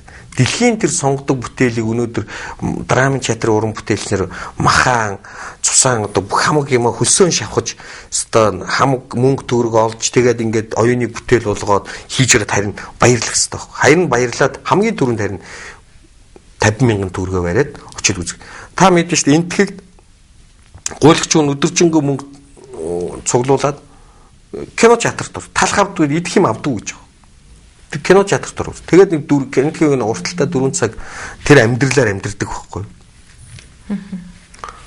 Тэр чинь бас нэг цаана нэг юм байна. Манай хавьд оюуны бүтээлийг аль болохоор үнэгүй авах гэж сурцсан л та. Чин Гамлетийг 50,000-аар үзэж байхын оронд талхаа аваад идчих гэсэн ийм сэтгэлгээ байгаад байгаа юм л та. Талах бол төр зуурын гидсийг одоо юу гэж штэ. Тэгвэл цадхаад ингээд санааг нь амрааж тийм ээ. Бүтээл бол насан туршид. Магадгүй тэр хүн насан туршидаа олж хараагүй юм тэндээс олж хардаг юм. Өөрийгөө яах ёстойгоо мэдэхгүйсэн бол тэрийг мэдэрдэг юм. Өөрчлөгдөх. Тийм л юмыг л олж явах жүдэр тавьж бүр багтаж шүү хүн нийлэхэд бол. Зүгээр харин ч нөгөө төрийн статустай учраас бид нар бас энэ тухай маш их бодож бас аль алтлынхаа одоо хүмүүсийг бодолцож бас 50,000. Бид нар өнөөдөр урлагийн хүмүүс хүрх юм урлагийнхан та нар би шууд энднийг бил өнөөдөр жүжигчд шүү дээ. Хамгийн доотлын цалин авч байна. Түү зураг төрийн үйлчлэгийн 6-аар цалин хийж байгаа. Гэхдээ харин тэгдэг 350,000 цаасаар цалин хийж. Тэгээ энэ хүн өнөөдөр өдөр шөнөгүй гэр бүлийн хаяад хиний төлөө юм хийж байгаа. Энэ соён гэгэрүүлэхийн төлөө мах суусчаа. Тэгээ тэнийг үнэлэхийг талхны мөнгөтэй дүүцүүлэх юм уу? Өстө гонжин жоош. Тим тэнийг юм гэж байхгүй шин. Хэрвээ цалингийн өстө юу үгүй л дөө. Пул үгүй л дөө. Сарын $2,500 авдаг. Тэгвэл бид нар сайхан бүтээл хийгээд тэр талхны мөнгөөр чинь тоглоё. Тэглээч гэсэн урлагийн үнцэн гэж юм биш. Тасалбартаа үнцэн гэж юм биш. Таксанда. Ер нь тэгвэл яг такс гэж юм бэ тий. Гэдэг юм гарч ирэх байна. Сая Гамлетийг тавиад одоо жишээ найруулагч нь жүжигч нь одоо болд ирдэн. Би бол та хоёрыг өдөөстэй аяйггүй агуу одоо бүр ингээд тасарцсан бараг тэр бунтад саятан болох хэмжээнд байх ёстой гэж бодоод байгаа байхгүй юу? Гэтэл яг нөгөө л байдгаараа байгаад байгаа байхгүй юу? Яг л байдгаараа нөгөө цамцтайгаа нөгөө өмддөг л явна шүү дээ. Одоо Монголд бол өөрчлөгдөггүй байна л да. Хүмүүсийн харилцаа ядаж өөрчлөгдөж байна уу? За яг бай тэр мэдээж бол уран бүтээл хийж байгаа юм хийж гүүж яваа хүн бүдэрнэ болохоор сууж байгаа хүн бүдэрдэг гэдэг шиг юм хийж байгаа болохоор бас сайхан санаж урлагаа бас хөгжүүлээ болгоё бас гэж явж байгаа болохоор бас сайхан сэтгэлтэй улсуудтай бол арай харьцаа сайхан л байна л гүй яг. Тэгээд өөр юм бол өөрчлөгдөхгүй л байна л да. Харин тэгэхээр л эн чинь харамсалтай байгаа. Жишээ нь магадгүй Оросд бол тийм үү өөр газар бол зүгээр Гамлетийн тухай тавихад бол шал ондоо юм болдог л тоо. Шал ондоо үзэгдэлж болдог л тоо. Жишээ нь Европчууд юм хаачдын Гамлетийг сайн муул гэдэг хоёр үнэлгээ өгдөг гэж. Тийм одоо голоор нь сэрийдний байхгүй. Тэгэл сайн болвол тэгэл нэг асуудал. Бүх юм одоо ингэ ямар сайнд одоо манай театрын Санжаа Сүрэн гэдэг одоо мундаг зураач байгаа юм л да. Манай ган хоёрын зураач юм багш. Тэгээд тэр хүн Англид Лондонд одоо ингэ пистолд оролцсон биш нэг Английн том зураачтай танилцсан юм ирж байгаа. Тэгтэл тэр хүн оюутны байранд амьдардаг гэсэн байна. Та хэдэн жүжиг хийсэн гэсэн Санжаа Сүрэн багш хөрх юм нэг 10 жүжиг хийсэн байсан. 10 жүжиг гэсэн чинь пах түүл та энэ амар мөнгөтэй хүн байна гэж утсан гэж байгаа. Та хэдийгс нөгөө хүн болох нь 3 жүжиг. Ерөөсө тэр 3 бүтээлээрээ л насан туршийнхаа хоол олцож байгаа. Тэгэл тэр жүжигийн өөр газар Францд юм уу Милан 51 гээл тэнгүүт нөгөө патентны юугаар эрхийн даваа очиод декорацад ингэж байх хэвээр өнцгний байх хэвээр янзлал тэгэл мөнгө авал явчихдаг байх. Тэгээд тэр хүн Монголд ирээд нөгөө Санжаа Сүрэн мөшөө яагаад нөгөө мундаг Санжаа Сүрэн хааваа гэрт нь очимаар зочлоор исэн манай оюутны байранд амьдчихсэн юм. Гишлэнгийн юм одоо контраст бол амар юм л да. Манад бол хийгээд одоо тэгэл өстө тань өөрчлөгдөхгүй л дээ. Би бол Гамлетийн дараа юу гэж утсан бэ гэвэл за энэ жүжигийг 500 сая төгрөгөөр боссон гэсэн. За ерөнхий найруулагч за гол дүр тоглосон Болдэрдэн Наранбаатар хоёр л одоо тасарцаа. Хэдэн саяыг шагналтай авсан бол гэж яг бодчихсон. Одоо би яг тэрийг танаас асуумаар. Одоо энэ чи бид нар ажиллаа хийж байгаа юм чи. За хувийн уран бүтээл хийж исэн бол тэгэл одоо өндөр шагнал авах. Энэ чи одоо тэгэл улсын л орлого болж байгаа юм шүү. Бид нар ажиллаа чинь цалингаа авч байна. Юу вэ? Тэр нөгөө юу лээ төөзөө 6 гэдгээрээ цалинжуулж байж байгаа. Би бол нэг төв 9-өөр цалинжуулсан. 596,000 цаасаар цалинжиж байгаа. Ерөнхий нэрвэлэгч болохоор арай дээгүүр. Тэр нь 596 л да. Тэгэхэд эрүүл мэндийн даатгал, нийгмийн даатгал хөрний гар дээр нэг 500 л юм л дээ. Нэг ийм л нөхцөлд өнөөдөр харин төрийн энэ статустай театрт би бод уран бүтээлчтэй хайрладаг. Энд ингээд ажиллаад үнэнч байгаа. Тэ цаг нараа энэ зураад зарим нь бүр амьдралаа өгсөн. Бүхий л цаг залуунаас цог золбоо хайр бүх юма тэнд өгсөн байгаа тэр театр. Театр тэгжил хүн өвчилж амьдрал. Тэгжил бүх юма золиосл. Тэгээд өөр хожих юм хамгийн гол нь одоо сэтгэл юм да. Тэгээ нөгөө нэг Гамлетийн хэлдгээр гიშгэх мөртөл юм да нэг түүхтэй юм. Тэрнээс нөгөө баян ядуу иргэн хоёул өгөхөд шороонд очихроо одын чорт болно гэдэг шиг. Тэгэл гол нь нөгөө үлдээсэн түүхэн сайхан юм, сэтгэл нь сайхан юм, үүлийн үр нь бас сайхнаар бүтээгдэн л дээ. Тэгээ жүжигчүүн гэдэг чинь хүнд дандаа сайхан санаж хүмүүсийн төлөө явж идэх учраас үйл нь сайхан болж байна. Таны бодлоор төрөөс ямар зохицуулт ивэл жүжигчд сайхан амьдрах вэ? Бүр үн цэнтэй одоо яг тэр гадныхан шиг амьдарчдаг. Урлагийг л дэмжих хэрэгтэй. Урлагийг бүр спешиал одоо юу гэдэг нь тусгайлан бодлого хэрэгжүүлж.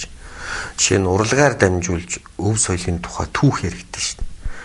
Одоо ингээл харж байхад хятадууд ингээл кино урлагтай нэг хэсэг сая өнгөрсөн 2004 оноос хойш өнөдөө асар их мөнгө зарлаж төрийн бодлого ингээл цуглуулаад энийг тэр найруулагчд өг. Хамгийн гол нь танд хангалттай мөнгө өгнө. Та гайхалтай чанартай. Тэр бүтээлийн чи ард энэ санаа байна. Манай өв соёл, манай түүх, бахархан түүх энэ бүхэн байна шүү гээл аюу тум хариуцлага өгч байгаа. Хариуцлагын хажуугаар тэр эдийн засгийн баталгааг нь өгч байгаа. Тэгэхээр яах юм? Одоо нөгөө мундаг найруулагч хийх зүр. Тэгэл одоо хятад киноны ард бүхэн л одоо хятад кино үзэхээр л чинь дэлхийн их усрээс баг анкетууд байсан юм шиг санагдаж байгаа үстэй. Тэр соёл нь анкет байсан юм байна. Төр анх тэнд цэнши хуанди хийсэн юм байна гэдэг ч юм ерөөсө бүх юм кино одоо та бүхэн хятадын кино. Тийм маш сайн. Солонгос киног хараад Солонгос тийм агуу түүхтэй ард хүн биш. Одоо ингээд киногоор ингээд бөмбөгдөд солонгосчууд хизээ ингэж хүн ялж ила гэмээр хийж шал удаан ингээд кино урлагаар дамжуулж хүмүүсийг тархиугаалтал асар хурдтай өгч байгаа. Гэтэл бид нар юу солонгос үл ажиллаж цаашаа ш. Агуу төр том түүхээр ингээд яагаад энэ урлагаар дамжуулж дэлхийн ард түмэнд өөрсдөө бас ингээд одоо сигналт чаддаг юм бэ гэдэг л бас харамсалтай байхгүй. Урлаг руу хүмүүс анхаарахгүй хамаг анхаарна л уул уурхай эрдэс соёлыг бүгд тошуурхай нүүрс гэдэг мөнгө улаан нүд дулаан мөнгө цан гэдэг үл тэр л одоо болчих шиг байна л дээ. Урлаг гэдэг юм л байхгүй болчихвол тэгэл байхгүй шүү дээ. Бальзакийн хэлсэн үг шүү дээ. Улс орны өмсгөл зүйс нь бол одоо соёл урлаг юм аа гэдэг. Энэ жилийн театрын төсөв нэмэгдсэн үү? Танаач одоо тусдаа яамтай болох шүү дээ. Тэгээ одоо бас соёлын яам байгуулагдсан бас их баяртай л сайхан юм одоо бас өөрийн гэсэн бас нэг яамтай. Тэгээ одоо шинэ сайд байна бас шинэ сайхан олон үйл ажиллагаа хийх гэдэг бас чи шууд аваад өргөс авч байгаа юм шиг бүх юм сайхан болчихгүй л одоо бүх юм аажмаар ингээл одоо би явагдаа сайхан 4 жилийн хугацаанд бас их энэ манай ондоо болох байхаа гэж итгэж найдаж бас хамтдаа бас тэр зүг рүү дэмжиж бас ингээл явах бодол санаатай л байна. Чи өөрийн гэсэн яамтай болно гэдэг чинь том асуудал шин. Том асуудал тий. Одоо л тэр урлаг гэдэг үг нь бас хаягдаад байгаа. Тийм үү? Соёл, спорт, аялал жуулчлал. Уул соёл урлаг яга хийснийг бас ойлгохгүй л байгаа. Соёл гэвэл бас өөрөө тусдаа асуудал шүү дээ. Яв холонгой нэг хэлсэн үг гэдэг шүү дээ. Авьяастай хүнийг хайрал, авьяасг нь хоол болоод идчихтiim гэж. Тийм л байгаа. Хүүхдтэй санал нийлнэ. Тэр аав хүмүүс үнэн л өгүүлсэн байж таараа. Тэгээ урлаг гэдэг юм л өөрөө тэгэл явцын дунд ингээд бүх юм ингээ мөнгө гэж бодож нэг өдөр урлаггүй болчихороо тэгээд хэцүү байдалд орно шүү дээ. Түүхгүй л болно гэсэн үг шүү. Тэгэл энэ соёлын чи хамгийн дээд хэлбэр болсон энэ хэл. Энэ хэлний соёлын асуудлыг өнөөдөр манай зохиолч нар өөрсдөө хадгалж явж байна те манай энэ хэл уран зохиол одоо сайхан багш нар бас авч явж явах хэрэгтэй. Тэрний бүр тод одоо жишээ нь юу ах вэ? Талбар нь юу вэ? Драмын чадвар байх хэрэгтэй байхгүй. Монгол хэлний хамгийн зөв аялгау хэллэгүүд тэнд одоо ингэж байчих хэрэгтэй байхгүй. Чомоо өгч нэг удаа хэлжээс би чомоо өгч туулж чомоо өгч гэхгүй одооны хүмүүс ч нэрээ одоо бас гайхмар болж байна энэ. Хаан банк гэд хүүхдэд нэр өгсөн байх гэдэг. Гонирэ бас сонир юм хөгжиж ингээд айгүй их тийм юу ээж болно л да одоо юм задгаа нээлттэй. Тэгтэл бас эн чинь хүний нэр шүү дээ те бодууштай л байх. Стол да тийм. Тэрний ингээд цаана юу үнэр чинь хэрэг хүмүүсийн нэг тийм нэг мөнгөөр л амьдралыг төсөөлдөг юм л харагдаж байгаа хөө банк гэхээр мөнгө юу ч тийм. Лам багш нь мөнгө олдно гэж хэлсэн юм байна. Мэдгүй өөртөө юу гэж нэг пинк шүүдсэн юм мэдгүй. Ийм л одоо тийм оюуны одоо хүний чинь нэр гэдэг чинь бэлэгдлийн одоо тий бэлэгдлийн одоо гайхалтай юм бэлэгшээлийн тийм ирээдүйн зүгс нөгөө хүүхдийнхээ заяаг дуудна гэсэн нэг сайхан биш монголчуудын дунд аав нь хүүгээ эрхлүүлж явахтай хүртэл тэр хүүгийнхаа тэр сайхан ирээдүйг нь харж хүүгээ эрхлүүл. Таны охины чинь Тэнгэрлээ гэдэг лөө. Гэхдээ манай охиныг инкрилэн ихшиглэн гэж. Тэнгэрлээ гэдэг нэр охиндоо өгсөн гэж сонсчихсон. Хүүдээ. Хүүдээ юм уу? Тэр их жоохон нуус нэр байгаамаа. Тэр ямар ч тийм нэр вэ? Тэр яг бай тэр нэг тийм нэг нэр байгаа. Баг болохоор нэрийг бас бүтээлж болохгүй тийм зүр тэдэлдээ. Их нэртэйгээ анх танилцсан кафега худалдаж авах нь миний мөрөөдөл гэж ярьсан байсан. Тэг яг бай залуу хүний мөрөөдөл нөгөө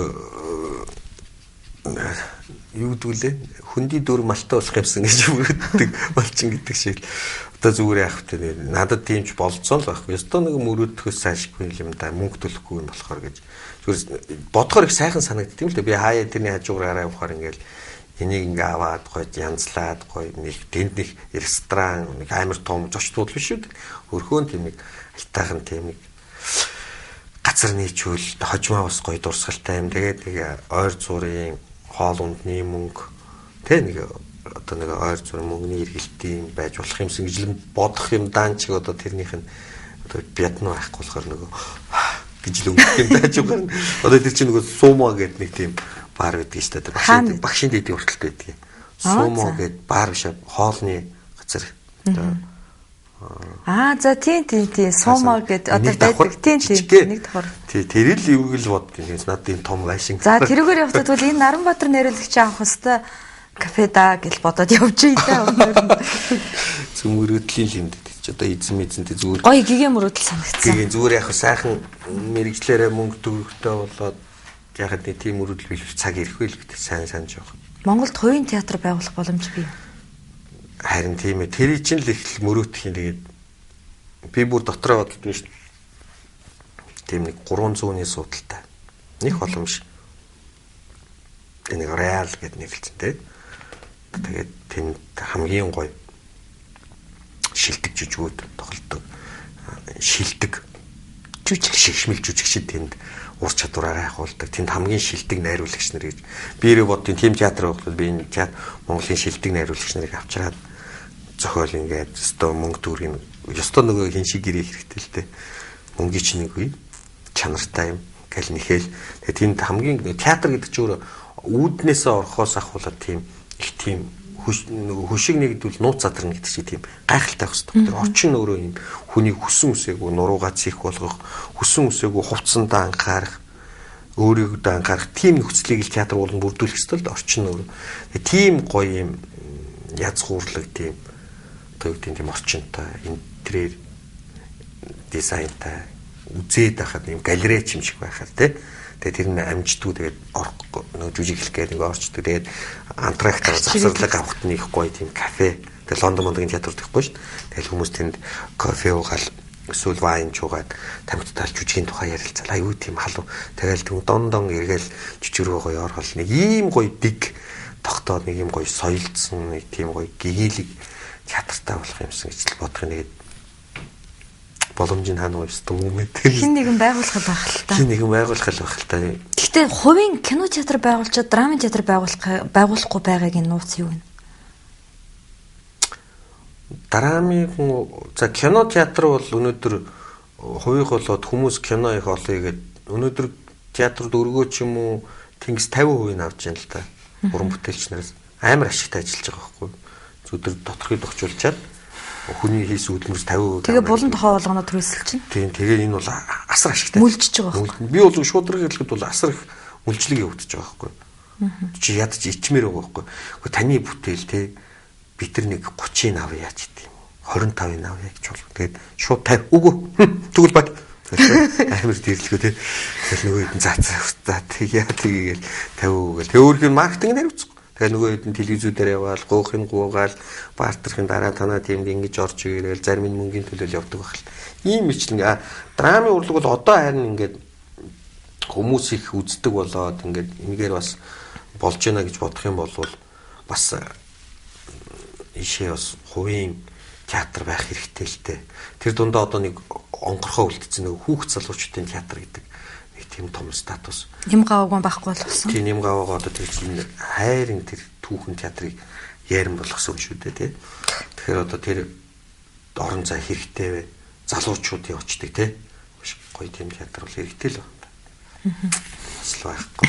Бодлогын үед яагаад тэрийг хувьд өгчдгийг. Та 2012 онд төгснөгийг ярилцлаа байна. Үйл явдал хизээ болсныг би мэдэхгүй. Шүн амталсан нулимс гэж жүжигэн дээр гэгэн мууза авах ёстой гэж бодож исэн. Өгөөгүй. Тийм учраас би гэгэн муузаа дахиж орохгүй гэсэн мэл. За тийм одоо болсон явдал юм театр. Дүүний үнэл тэ нэг 2006 билүү 5 онд тэр жүжиг чинь тавьсан балдарч. Тийм балдарч байгаа жүжиг. Тэгээд яг тэр жүжигэн дээр тэр жүжиг оны шилдэг жүжиг болсон. Ерөнхийдөө тэр чинь бас тендерээр ялж авсан жүжиг байна. Манай тэр найруулагчдын дунд тендер зарлаад балдарчхын зохиолд. Тэгээд тэр жүжиг маань тухайн үед бол өстой нүжигчдийг хошууруулсан л та. Шуугуулсан. Тэгээд балдарж явах хүртэл над руу яриад хэлчихсэн. Ямар сонин танаа шүүлдэг юм бэ гэдэг миний дөө. Чи зүгээр би зүгээр. Гэхдээ би үннийг үл хэлнэ. Хизээч театр урлагийн түүхэнд муу найруулагчтай сайн жүжиг, сайн кино гэж хаач байхгүй. Бүтээл сайн бол найруулагч ерөөсөө л тэр. Дөрүүд нь шагналаад байдаг. Тэгсэн бүхөөс нь аваад ирвэж явах заах байх. Тэгээ ба тэгээ миний зүгээр би ч бас их юутэйс язруу. Тэгээ би шууд хэлсэн дараа. Би ингээгээ муцнаад энэ цагаас шухрахгүй гэдэг. Тэгээ 2-3 жил ч ороагүй байх. Намайг ороагүй байхад миний жижиг шагналавал явж ил байсан. Тэгээ сүүлдээ яг нөгөө Парисын дарихын сүмийг хийсний дараа манай гэр бүлийн хүн чи ороо бас тэгээд юм гэдэг чинь тэгээд хүмүүс чинь тэгээд чамааг ингээд буруу шүүсэн гээд чамааг ингээд жахыг хүн ойлгохгүй шүү дээ. Хэсэг бүлэг хүмүүс л ард түмэн бол тэгж ойлгох. Тэгэхээр чи хүмүүсийг үзэгчээ бас хүндлээд энд орох хэрэгтэй шүү дээ. Зөвлөхөөр нэрэж бас тийм болов. Тэгээд анхны бас музик хийсэн ч болоод тийм бас бото заа гэдэг орсон шүү дээ. Гомдсон болов арахсан болов гэж би бодоод байна. Яг зэрэг байсан шүү дээ. Би тэгмжтэй би дараа нь ганц үгэлжсэн. Доромжлуулах тусам би 7 бурхан утчиг хэлсэн. Гүтгүүлэх тусам би гүн шүний ут шиг тод гэрэлтнэ гэж давчулруу үгийг их бодож явдсан. За, та бол одоо Монгол танигдсан найруулагч болчихжээ л хэдийн. Одоо дэлхийд танигдхал дутуу байгаад байдаг. Тэгээ ерөн зүгээр уран бүтээлч хүний хүсэл мөрөөдөл их хязгааргүй байх л та. Тэнгис мэт байдаг л байх л та. Ер нь бол миний бодож байгаа юм тэр үнэлдэ танаас. Ер нь одоо яг ингээл хийгээл яг ингээл чинь бас тодорхой хэмжээний хугацаа л. Өшөө хүн чинь ингээд өөрийнхөө нэг ийм би ингээд олимпийн аваргууд ингээ харахаар айгуу гоё сэтгэл хөдлөдөг байхгүй. Шинэ би Төвшин Баярыг ингээл сая ингээл олимп дахиад мөнгө аваад чи манаач нутгийн үнэтэй болгоно. Тэгэл ингээ харж хат ингээ өөр ирэхгүй ингээл нүдэнд нулимс ингээл энэ дэр ингээл огшоол ингээ хоолон дэр тулаад би нэг 3 удаа л ингэж огшиж үт. Нэг соёл насны мөр сумын узар аврахтаа бид нэг Сүхбаатарт нэг дагаад бүр өстө яг хачим болчихсон байхгүй. Ингээд хоолон дэрмдэглээд хамаг юм ингээ нүднэс бүр айгуу сони мэдэр төрдөг юм л. Нэг нь бас зүгээр Монголын түүхээр ингээд харж байгаа тэр хүмүүгийн түүхийг анх ингээд уншаад хүн жахт бол бас айгуу их тийм омгших сэтгэл их төрчихс. Нэг нь Төвшин Баяр дээр. Тэгээ би боддог байхгүй. Манай ингээд тамирч ямар гоё юм бэ. Ингээд эх орныхоо төрийн талбайг ингээд харийн орны тэр том цугларсан газар ингээд гаргаад төрийнхөө тулах шүү. Яагаад театр урлагаар ингээд тэр том Эдинбургийн фестивал дээр Оросын тэр одоо Солотой маск ч гэдэг юм уу эсвэл тэр алтан бөмбөр бүрцэгдэг киноны наадан дээр ингээд Монголын нэрийг гаргаж болохгүй гэж Монгол бүх хүчин чадал байна гэж бодохоор ингээд тийш хэлэн санагдаад идэв шүү дээ өнгөшлөлт төр үед. За юг Тэнгэрийн хүүг кино болгох юутай байгаа юм байна гэж би ойлголоо. Яг бас л бодол байна тэгэл. Түүхэн дүр барьж явах нь хэцүү юу? Түүхэн дүр бүтээн гэдэг бол маш их жүжигчин хүнээс юу шаардна л да. Ур чадвараас гадна судалгаа хийх хэрэгтэй. Жишээ нь би Атганы жүжигэн дээр Баатар найруулагч надад жамуухай өрөөлөг өгч байхад би орхон ах дээр хүртэл очиж судалж яасан л да. Орхон ах бол жамуухын талаар их олон зурсан зураг хөтөлтэй шүү дээ. Тагнуул юм бэлтгэл хадааны аавынхын тухай хүртэл зурсан. Тэгээ би орхон ах тэр очиод сайн байна өө сайн юм дэ яаж яваа мó гэдэг. Би энэ жамхан дөрөөс нь танаас юм асуух гэсэн чинь. За тэгвэл гээл битэр нэг уулцсан л даас нэг ирчүүлээс тэгэл над аягүй их гой юм ярьчихсан байхгүй. Жамх чи ийм хүн байсан. Ингэсэн гээл ингээд мэдээж авахгүй их ухаанаар зарим нь эмоц байж болно. Тэндээс надад хэрэгтэй нь юу вэ? Миний дүр бүтээхэд миний тархтуг миний одоо концепц нь юу н ойрхон байх вэ гэдэг маш бодохт миний шаналнда тэр дүр дээр имзэглэж амжилт. Тэгээд тэр орхоогоос усч их болон юм төгс дүрийнхээ тэр ерөнхий типажны одоо тэр дүр төрхөх тэр сахал хөмсгөө яаж удах харц тэгээд биеийн хөдөлгөөн ямар ах вэ эмоц нь ямар байх вэ тэгээд тэр жамуух сэцэнгээ тэр үг хэлэндээ яагаад тийм хурдан байдığım бэ гэхэр чинь маш хуран ярина гэдэг бол сэтгцэх хурдтай байгаа шинж байна. Тэргээс бодоод тунгаангуудаа тэр нь өөрөө өгөөдлөөрч гэдэг юм уу те тэр уран сэцүүгээр гарны дүл сэтгцийн хурд хэрэгтэй байдаг юм байна жамуух тэгэл. Тийм хүн ингээ олон юмнуудыг судалж ижил тэр түүхэн дөрөвтэй нэг зүйл судалгаа их шаардна гэдгийг би боддөг юм те. Түүхэн дүрээр кино юм уу жүжиг бүтээх. Ер нь тэгэл бүтээх хэрэгтэй л дээ. Ер нь түүх бол өөрөө дүр шүү дээ. Тий. Тийм учраас бол түүхэн дүрээр кино. Үгүй түүхэн киноны гол юм нь бол тэр дундалт нэг гол нэг дүр тэрнийг дагсан төр тэрнийг дагсан нийгэм тэрнийг дагсан зон гол нь тэрнийг дагсан соёл юм учраас тэнд бол Жамуугийн дүрийг жишээ нь манай зохиолч нар яруу найрагч нар яг л надад бол нэг хэмэл гаргасан санагддээ шүү дээ. Тэгэл арай өөр жамуух магадгүй байх ч юм бэлүү.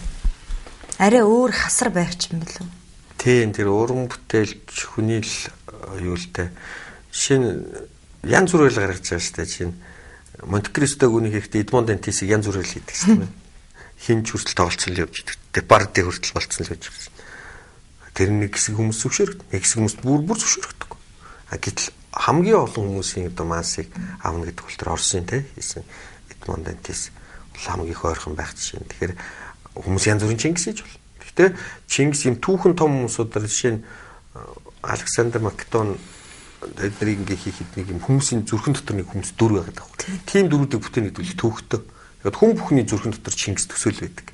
А хүн бүхний яг л бид нар тэрний талаар ингээ тодорхой хэмжээний мэдээлэлтэй болсон. Шинэ модон шанигийн тухай хүн бүхэн дотор байхгүй. Байхгүй. Яг л түүх нь хожуу илэрсэн илүү дэлгэрэнгүй болж ирсэн учраас яг гэд ингээ буухтахгүй. Тэгэхээр мод тэргээр ингээ эхний бүтээгдсэн эбигийн модон шанийг бол одоо хүмүүс бас буух. Яг л хүмүүсийн сэтгэл цагаан цаас байсан байхгүй. Тэн дээр зураг наачиж байгаа байхгүй. Тэгэхээр бол ойрхон байж болно. Чингис гэл маш их олон яригдсан арчлаас шүү. Тэгээд хүн бүхний дотор Чингис байдаг учраас Чингис үтэн гэдэг бол бас хэцүүлтэй жүжигчөнд бол түүхтэй. Тийм олны Спартак гэл тэ одоо нөгөө Боли толгойлогч ингээд ийм хүмүүс хүн бүхэн дотор бодчиход байгаа байхгүй. Зүгээр арай бага мэдээлэлтэй юм бол онтой байдаг байх л та. Гэхдээ тэрийг бол хамгийн гол хүмүүсийн дээр ихтгэл үнэмшлийнх нь тэр нийлмэл чанарыг бол хүн олж авах хэрэгтэй л доо. Хүмүүс яг юу гэж хүс. Хизээ Чингисийг одоо тэр догшин ширэнгүү хийх юм бол тудлаа болчих. Тэр характерыг аваа ичих юм. Гişгээр хүмүүсийн тэр хүн бүхний зүрхэнд байгаа тэр нийтлэг юмнуудыг ямжсан хураах хэрэгтэй. Тэгээд дээрэс нь хувь жүжигчин өөрийнхөө онцлогийг нэгт. Дээрэс нь найруулагч яг энэ дүрийг хаах ямар өнцгөөс яах гэж хийж байгаа гэдгийг бол хамгийн сайн гаргах хэрэгтэй. Залтай Тэмүүжи огт гарсангүй тийм Монголд. Тэгсэн л дээ. Ер нь л их ухааны Чингисүүд л гарсан л да. Мэдээлэл ухаан, тийм баатарлаг, хүмүүнлэг. Жишээ нь одоо Тэмүүлэнгийн нөхрийг нас барахад Чингис бол маш том тушаал өгсөн шүү дээ. Хулганыг хүртэл хороох тушаал өгсөн шүү дээ. Нэг зам амт 3 овоо усгоогүй. 90 хүмүүсийн нөгөө толгоогоор нь энэ хүмүүсийн хүүхдээ ууртал бас. Тэгэхээр энэ хүн бол одоо яавч нэг үсэнгүй юм шиг л байна. Тэр юм хурц тогшин тийм актер диктатур харгисл бол явуулжлээсэн л байна. Магадгүй ингээд бүхий л тэр том газар нутгийг ингэж барихын тулд хүчрхэг байх тул маш их хүчрхэг. Ер нь гадны зохиолууд дээр л Чингисийг их харгис гэдгийг харуулсан байдаг шүү дээ. Монголчууд яагаад ч юм хэл хаанда болохоор тэгж ханддаг л байлгүй дээ. Гэхдээ мэдээж бол бид нар хиний ч юм бол хааныгаа бол харгис гэж хэлэхгүй шүү дээ. Тэр үүдээс мэдээж ухаан, тэр цар хүрээ, холч ухаан нарыг харна. Гэхдээ нэгэнт байсан фактыг бол нуугаад ирэхгүй шүү дээ. Дарвч талтаа шүү дээ. Тэ. Тэрийг хүүшин манай Чингис өстөө тийм байгаагүй худлаа шүү дээ. Тэрийг нь гаргах хэрэгтэй шүү дээ. Тэр нь харин ямар момент те ямар ситуац тэр нь гардгийг, ямар одоо шаардлага шалтгаанаар тийм юм хийх болсон гэдгийг харин апробдалын их зүг гэх юм бол хүмүүс ингэхгүй байхгүй аргагүй юм байна шүү дээ. Ингэж юм догшин байхгүй болдгүй юм байна. Энэ олон ястан тэр үндэстнүүдийг нэг дээвэр дор байлгахын тулд гарцаагүй зарим нэгэнд ийм золиос ийм одоо жишээ кейс үзүүлэх хэрэгтэй байдаг юм байна гэж бодхоос тийм тэр бол уран сайхны найруулагчийн шийдлэг л их тэгжээж хүмүүд гой зүвдэх. Тэгэхээр л бид энэ тэрэн тийм санаа өгөөд нь шүү дээ. За ингээд бид хоёрын нэвтрүүлгийн цаг хэтэрчжээ. Найруулагч тохиод байна. Тэгэхээр манай нэвтрүүлэгт ирж оролцсон танд баярлалаа. Тэгээд мэдээж Гамлетийг тавьсан найруулагч гэдэг бол мэдээж энэ хүн бол асар их хүндтэй, нэр хүндээ та тархалж чадлаа. Харин энэний цаашаа бол та муу юм хийх эрхгүй болсон байх гэж бодож байна. Тэгэхээр таны ажилд, уран бүтээлд амжилт хүсье. За баярлалаа. Тий. Бас энэ хариуцлага та бүхний нэтгэлийг бол уран бүтээлүүдээр их дааж явахыг хичээнэ.